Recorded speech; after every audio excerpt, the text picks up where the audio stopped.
This is a major announcement. This will be the last lore video on this channel. All lore content is moving over to my other channel, Shane No One Cares. There I will be covering the final Ready or Not maps, making the updated Ready or Not timeline video, and starting a lore series on Trepang 2 and Ultra Kill. This channel will be going back to its roots, and I'll be making video essays about various topics again. So be sure to subscribe to Shane No One Cares so you don't miss out on any new content. Welcome back everybody to the Ready or Not lore series, where in today's episode, we will discuss the new Coastal Grove Medical Center. This video will be divided up into two sections, the first being all in-game / developer confirmed information, and the second being my own theories about where the world and story may go in the future. Move quickly and clear the area.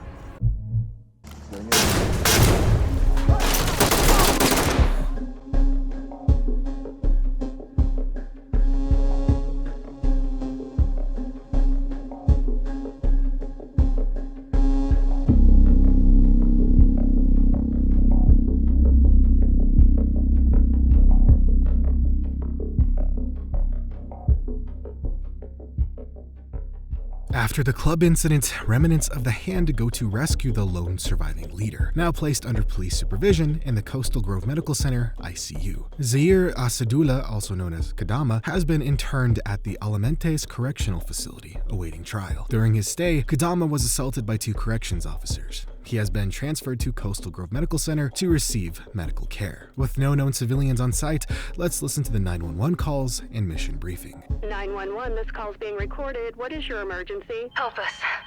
Oh God, they're going to kill us. Ma'am, what's happening, ma'am? Can you tell me where you are? They've got guns. They've shot 3 people. They shot them dead. Ma'am, I'm gonna need you to take a deep breath for me, okay?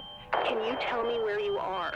I'm at the Coastal Grove Medical Center. Please help. And you said somebody has been shot?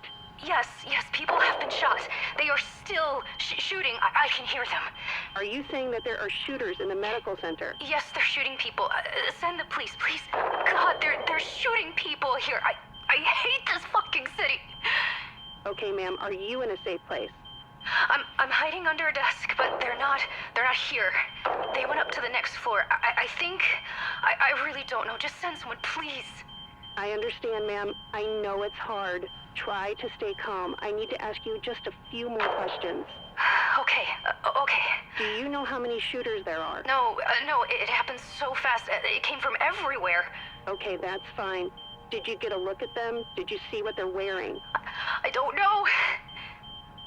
It happened so fast. I think some were dressed as doctors. I saw one man in those like green doctor's overalls.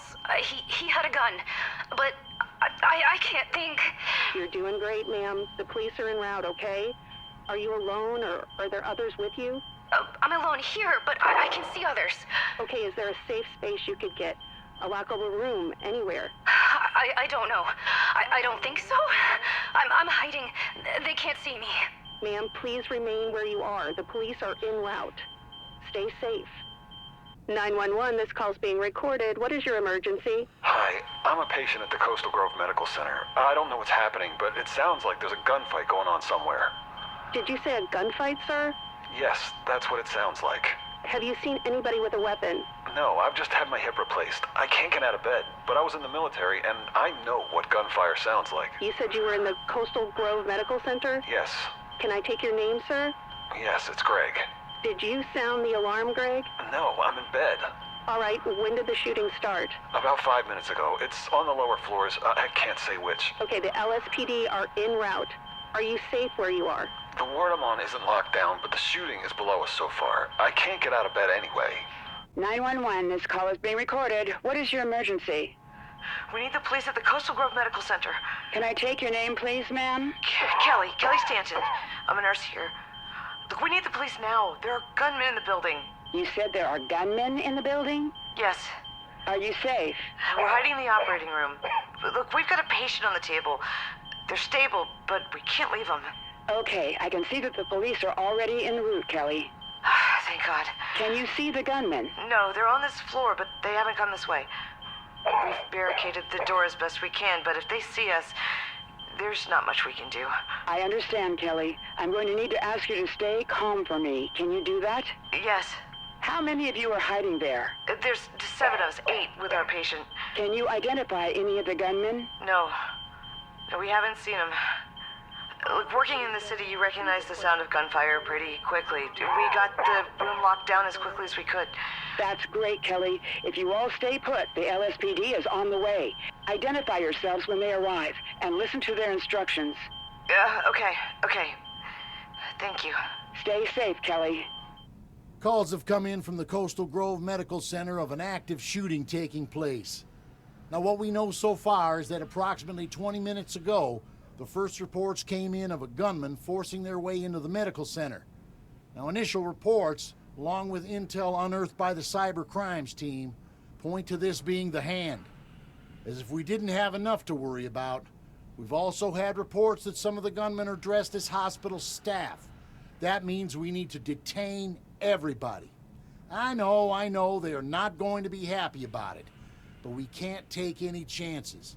We need to get in, lock down the hospital, and restrain anybody in a hospital uniform or who is behaving suspiciously. We know there are multiple shooters, but we don't have an exact number. From the information we've gotten from 911 calls, these guys are shooting anybody they see.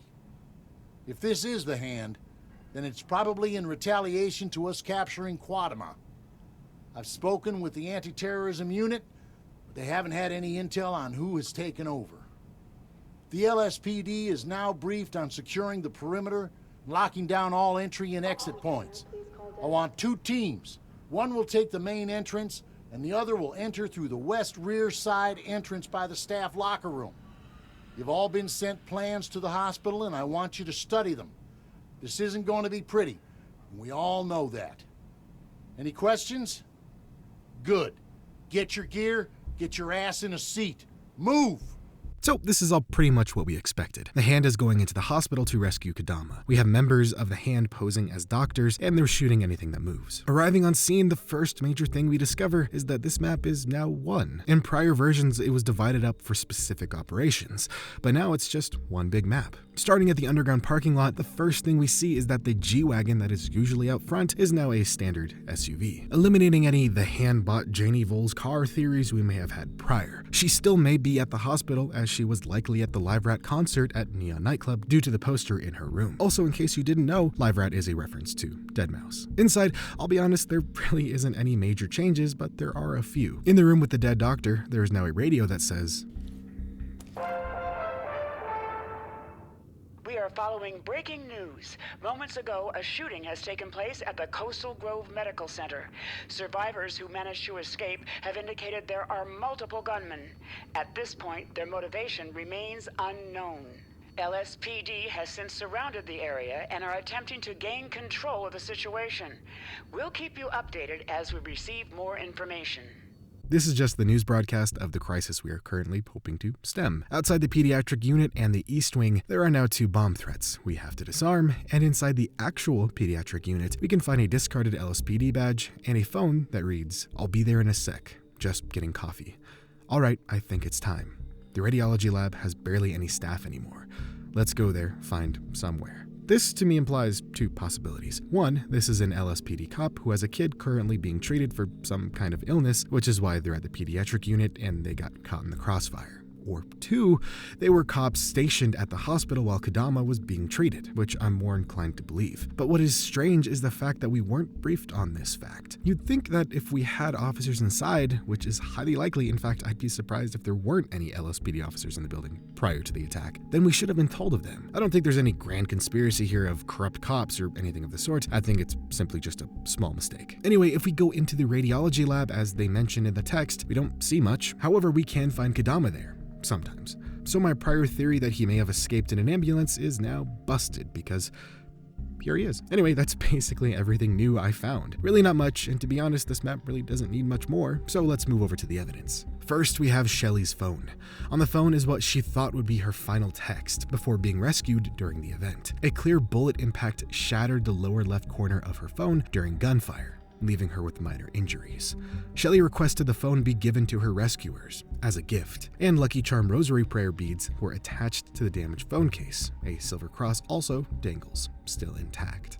Next, we have a tattered, shrapnel-torn flag of the Hand Terror Cell that was found folded in one of the hospital gunmen's chest rigs, likely to be displayed amongst the slain club survivors and hospital staff. A single streak of dried blood paints the banner with a strong scent of gunpowder, retelling the events of the massacre. And finally, we have Kadama's plan, located in the jacket pocket of a detained assaulter, detailing the layout of the hospital and plan of attack. On the back face, an attached torn sheet of Kadama's personal notes, which outlines his plans after the neon shooting. It includes vague directions for remnants of the Hand to follow upon his death or arrest. The plan reads, "To the brave fighters of Al-Zubayr in Great Yemen, I implore you to listen carefully to my words. Our first strike has been executed, and many of our courageous fighters have now met their judgment. As our leader has proclaimed, we are like venomous snakes, patiently biding our time before we strike deep into enemy territory. We have infiltrated their lands, their homes, and even their people, knowing that our message will permeate every aspect of their lives. Let us continue to fight with courage and conviction, as only through unwavering dedication can we hope to achieve victory and recreate a better future for our people. I will not return from my den,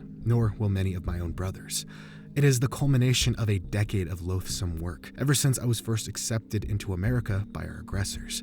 I've seen what they have to offer, and it is clear that what is projected outside of their bubble is a facade. These people are not bound by any god, nor by any community. They are simply driven by selfish desire and false promises. This land is an ever-growing mass of chaos, twisting the entire world to share the same distorted reality. Sometimes the only way to stop a fire is to help it burn. What we have completed today is to feed this chaotic fire the air it desires. We are still 40 strong, and there is still much to be done.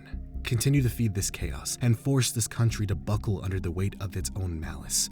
Strike their support centers, their medical facilities, their sources of power and sustenance. Act quickly. The time for waiting is over. Kadama. And with that, let's discuss a few things.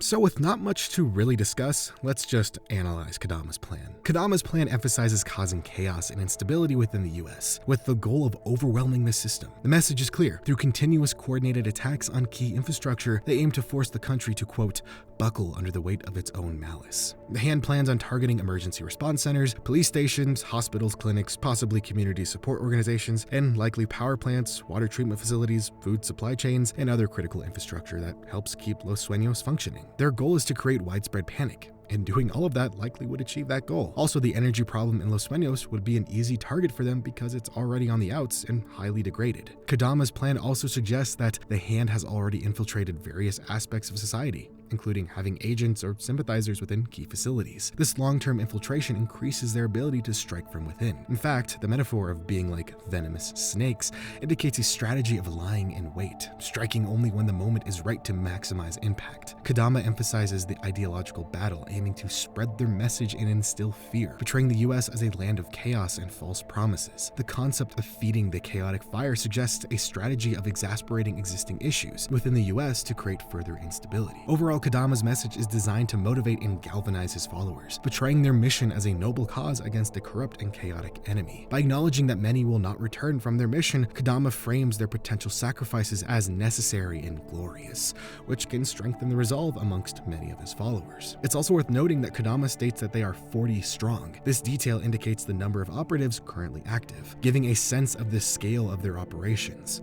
Despite their relatively small number, the focus on high-impact targets suggests a strategy of leveraging limited resources for maximum effect, and the inclusion of specific directions and attack plans highlights a high level of organization and preparedness. So with all that, basically the Hand plans to underscore the vulnerability of critical infrastructure through coordinated attacks, and they aim to instill fear and chaos through psychological warfare. Given the broad range of potential targets, Los Suenos must allocate resources strategically to protect not just high-profile sites, but also less obvious yet critical infrastructure like power and water facilities. Not only that, but the Hand's focus on infiltrating implies that Los Suenos, and really the US government, must apply counterterrorism efforts that include robust intelligence operations to identify and neutralize sleeper agents and sympathizers. These counter-terrorists also have to greatly monitor public communications and devise strategies to maintain morale and counteract terrorist propaganda. So to say Los Suenos is about to have their hands full is quite the understatement, and to think that the hand is done with their attacks after this is laughable. Despite Kadama being out of the game, I think it's safe to assume a new leader is about to rise up and cause even more